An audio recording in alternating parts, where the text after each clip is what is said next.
We've all done it. We've all created some piece of artwork that we absolutely hate. And it's even worse when it's on something that you have to look at again and again and again. I created a sketchbook cover that I loathe, and it looks terrible, and it's looking worse and worse every day. So today we're going to work together and see what we can do to fix it. I'm going to go ahead and show you the sketchbook cover in question. You can see here that a bunch of the paint is flaking off. The lettering is all wonky and not centered, and that's because I used gouache paint on the cover of this ELO sketchbook. The ELO sketchbook has a soft and kind of smooth, leathery-like material, and the gouache just really doesn't want to stick to it. The lettering is terrible because by the time I was done putting the gouache on, I didn't really like the look of it anyway, so I just wrote sketchbook number 5 and was going to live with it. But as I said, that paint just keeps chipping off and it looks worse and worse every time, and it makes me not like the sketchbook. So I'm going to do something about it so that I actually like the sketchbook, so that I hopefully work in it more, and you can see some different techniques that you might be able to take to recover a bad painting or a bad sketchbook cover. So come along with me. Hopefully we can make this look a lot better. I've gathered a bunch of different materials here that will hopefully help me take all of this stuff off from the front cover, so then I can then put some new stuff down and hopefully make this look a lot better. The first thing I have is this scraper tool. It's basically like a plastic razor blade on here that, I don't know, my husband has it for something, but I'm going to use this to try and scrape the paint off. The next thing I have is some rubbing alcohol, and I'm going to use that to take off the acrylic. And then I have some other materials that perhaps I'm going to use some of this black 3.0 to paint over the front of this, depending on how this looks once I've got it all cleared off. So I've got that, plus obviously some paint brushes and some water over here. And then I am going to use this gold leaf pen that I have seen Mira Byler use in the past, and I tried it out a little bit when I got it. It paints in a nice, beautiful, shiny gold color, and I'm going to try and decorate the front of the sketchbook with that. So to start off, I'm going to try the scraper and see how well this works. I'm hoping that I can, oh yeah, that's great. I was hoping that I could scrape all of this off without damaging the cover, and this looks pretty easy. So I'm just going to sit here and scrape away and maybe let you listen to this, maybe some ASMR.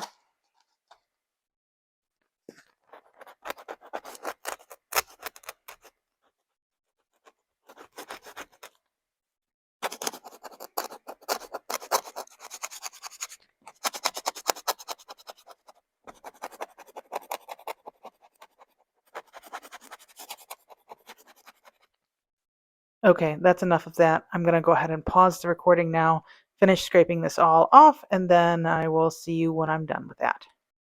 Okay, that didn't take very long at all.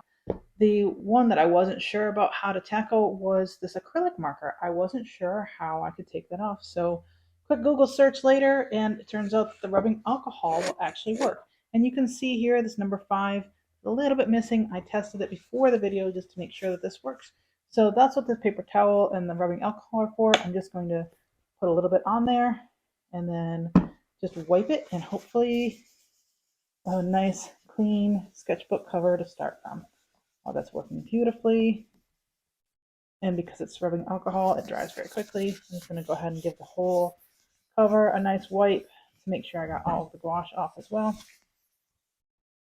A little bit of purple there. There we go. Ooh, look at that.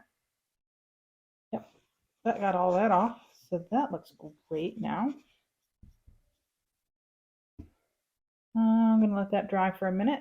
I'm going to grab a different sketchbook where I use the gold marker on top of the black 3.0 to give you an idea of how that looks and how that'll pop.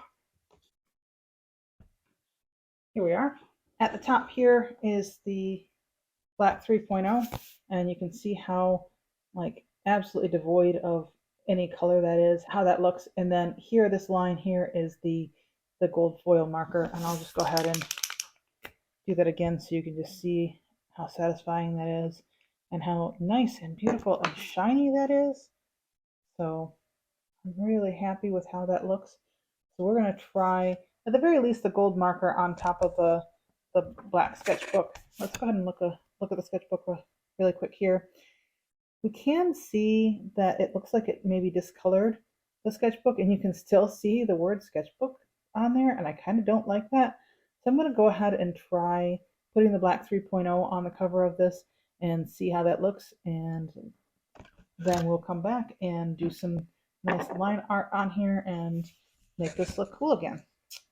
First, I'm going to grab a little bit of paper to put in here to protect my sketchbook, so in case I accidentally get some of that paint off the side, it doesn't mess up my sketchbook pages.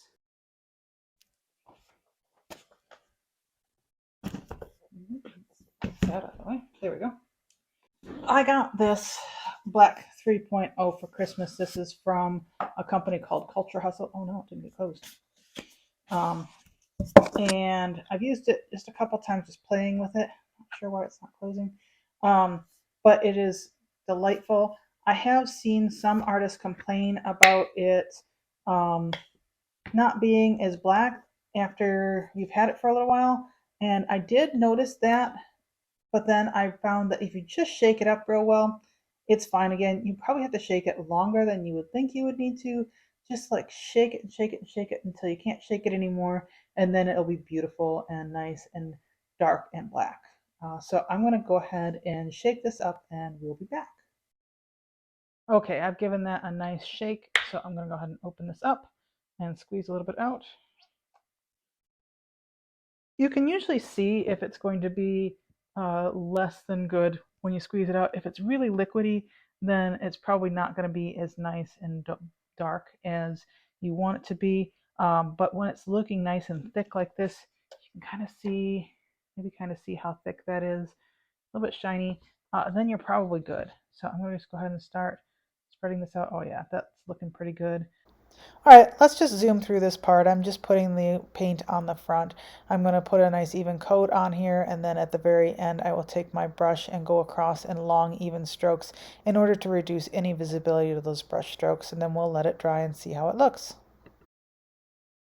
So I finished applying the black 3.0 to the sketchbook. I've got it on the front as well as on the spine. When I decided to do the spine, I was dumb and I set my sketchbook down, painted side down on top of some painter's tape, and that left a mark on the front. So I thought, well, this is acrylic paint. I should be able to just wipe it off. So I grabbed a paper towel, I wiped it, nothing came off. It still looked marred. So then I thought, well, this is acrylic paint. I should be able to put water on it and then wipe it off, and maybe that'll work. I did so, and I got black coming off on my paper towel. I think this is because the paint hadn't fully dried. But that does make me worry that it's going to chip off. And I have noticed a couple of spots. I don't know if you can see this on the back here, where it looks like it might be starting to chip a little bit. So I'm going to apply some Mod Podge to it in order to seal it in. I did read online that Mod Podge is usable on top of acrylic paint as a sealer, so I'm going to go ahead and do that. This is a matte Mod Podge, which is great because I want it to keep that matte look. I had this sketchbook here where I had painted some of the black 3.0 on there and tried the Mod Podge on there to see how it would look. And in certain lights, it doesn't look any different. But when you get a little shine on it, you do see a little bit of shine from the Mod Podge. But I would much rather have that than have it chip off and get marred and scarred and whatever, because this is going to be my sketchbook. I am going to be carrying it around. I don't want bits of it to chip off and then have to redo the front cover again.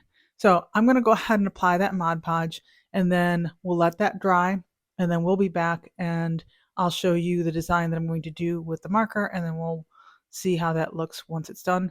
And you'll probably get to see me drawing on the front cover with the marker after the Mod Podge is applied and dried.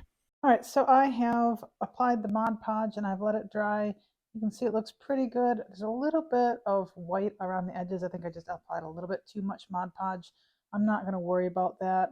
Perhaps it'll fade over time. If not, maybe I can pick it off, but not too worried. The next step is to put my design on the front, and I think I might use this white charcoal pencil first to transfer my design on, and then go over it with the the gold pen. I did work out what I think the design will look like, and here's my idea for the design. I'll throw in here some of the designs that I used as inspiration for this. I did some searching online for, I think it was like old books or antique books or something like that, and found a bunch of different designs and took different elements from different ones and made this up. As promised, here are the images that I used for inspiration for the new cover design. In this next part, I'm trying to decide how I'm going to transfer my design onto the front. I decided to go ahead and use this white charcoal pencil and the ruler in order to sketch some faint lines on the front to give me nice straight lines so that I could then trace over that with the gold leaf pen and make sure that I have straight lines that are fairly well centered on the sketchbook cover. You might not be able to see the lines left by the charcoal pencil, but I was able to see them well enough to easily trace over it. At this point, I'm just going to let you listen to some music while you enjoy the time lapse of me continuing to put the design on the front cover.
Hey there, I thought I would jump in and talk a little bit about the paint marker that I'm using here. I really enjoy the effect of it. It's super shiny. It really does look like gold foil.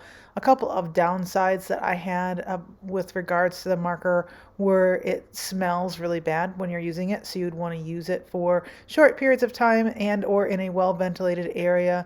The other thing that I was disappointed with was the size of the tip. It is a chisel tip, and therefore I had a hard time getting a lot of line variation. I wanted some really thin lines and some much thicker lines, and I was not able to do that. But overall, I'm very happy with the marker and will definitely be using it again in future projects.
I can't tell you how excited I am about how this cover turned out. Yes, there is some wonkiness. The word sketchbook is a little bit wonky, but overall this looks 100 times better than it did when I started. And I redid the spine, so it says sketchbook number 5, and I put a little design down at the bottom. And I am super happy with how this turned out. The only thing that I would have changed is if I had a gold leaf marker like this that had a finer tip, I definitely would have used that so that my design could have looked a little bit more like what I had sketched out originally, and had some thicker lines and thinner lines. I didn't want to try and do thick lines with this because then the lines would have been way thicker and would have taken up way too much space on there. Overall, I'm really happy with how this turned out, and you'll see me working in this sketchbook in future videos. I hope you had a good time, and if you liked the video, please give it a like, and please subscribe. It really helps me out. Leave some comments down below on other things that you might have done to your sketchbook cover, or failures you had, or any videos that you want to see in the future. All right, I'm going to let you go now. Bye.